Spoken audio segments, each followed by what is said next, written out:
सकाळ सकाळ उठून फ्रेश वगैरे होऊन करडेला जाणारच होतो. तेवढ्यात आपली काही कामं होती, त्याला बाळावं लागलं होतं, त्यामुळे घरीच थांबलो. ते झाल्यानंतर सगळं तर आज ब्रेकफास्टमध्ये गाईचं कच्चं दूध जे असतं हे लेवरचे करतात, ते कोणाला माहिती माहीत नाही. कच्चं दूध असं गुळ टाकून थोडंसं ते बनवतात. ते ब्रेकफास्टमध्ये आज ते खाल्लं. दुपारी जेवणात घेतलं बटाटा आणि भात. आज जिममध्ये होता आपला चेस्ट आणि शोल्डरचा वर्कआउट. तर चेस्टसाठी पहिला सेट जे घेतला ते होता एक लाईन डंबेल प्रेस. दरवेळेस मी एक लाईन का चालू करतो, कारण जो तुमचा वीक मसल आहे कधी पण त्या मसलपासून सुरू करायचं. तर माझा वीक मसल म्हणून तर लोअर अप्पर चेस्ट आहे.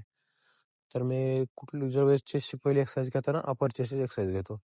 अप्परसाठी एक लाईन डंबेल प्रेस मारून नंतर मी घेतलं केबल क्रॉसओव्हर मारून त्यानंतर घेतलं मी डबल बार मारून थोडेसे पुशअप्स मारले. पुशअप्स मारून आपला वर्कआउट चेस्टचा वर्कआउट झाला. फक्त म्हणतात चेस्ट तर मोठा मसल आहे, मग त्यासाठी 4 एक्सरसाइज का? तर 4 एक्सरसाइज पण इनफ होतात. मागच्या वेळी पण म्हणलं होतं की तुम्ही फेलियरपर्यंत मारा. तुम्ही किती एक्सरसाइज करताय हे महत्त्वाचं नाही, तुम्ही एक्सरसाइज कशा करताय हे महत्त्वाचं आहे. त्यामुळे 4 एक्सरसाइज पण भरपूर होतात.